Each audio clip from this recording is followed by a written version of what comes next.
Philip took a long walk to the top of a hill where they sat on a rock to think about life and love, love and life. Snowflakes began to fall and Philip shivered. I am all alone, they thought.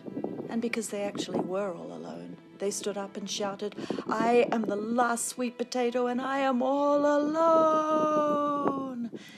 And whether it was that gesture of defiance and melancholy and ecstasy, or whether it was just too much champagne and being out in a blizzard dressed only in a silk scarf, whatever it was, they lost their footing and tumbled down the hillside, landing with an unromantic thud in the meadow.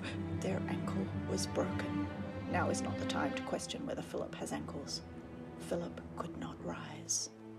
And as they lay there thinking how they began in the earth and how this really was quite a fitting end, and if only one had a cup of tea within reach, it really would be quite comfortable if a little damp, Philip heard a footstep, actually a rather dashing footstep, come to mention it, followed by a pleasing voice with just the right amount of concern.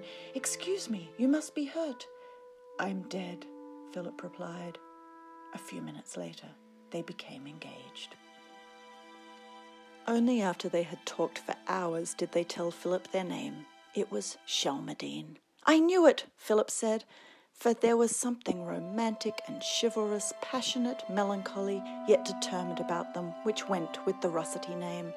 Mine is Philip, they said, which was also redundant, for, as Shelmardine explained, if one sees an attractive tuber in a silk scarf rolling down the mountain slope for all the world like a ship in full sail on a rolling sea, then one says at once, Philip. They discussed the important things, maps and stars, biscuits and tattoos. Philip had none. Shelmardine had a mermaid from their time round Cape Horn. They were not at all surprised to find they both liked ducks and walruses and Nubian goats, that they adored babies, that they couldn't live without books. Shelmardine couldn't believe Philip hadn't read Moby Dick. Philip muttered that it had been pressed upon them repeatedly, but it was just so long.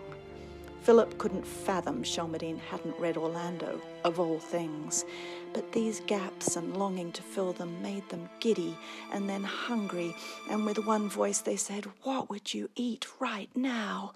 And with the same one voice they answered, cold chicken, cold tongue, cold ham, cold beef, pickled gherkin salad, French rolls, cress sandwiches, potted meat, ginger beer, lemonade, soda water, and if there was any doubt left, any doubt at all, that here it was at last, truth and life and love, then it disappeared.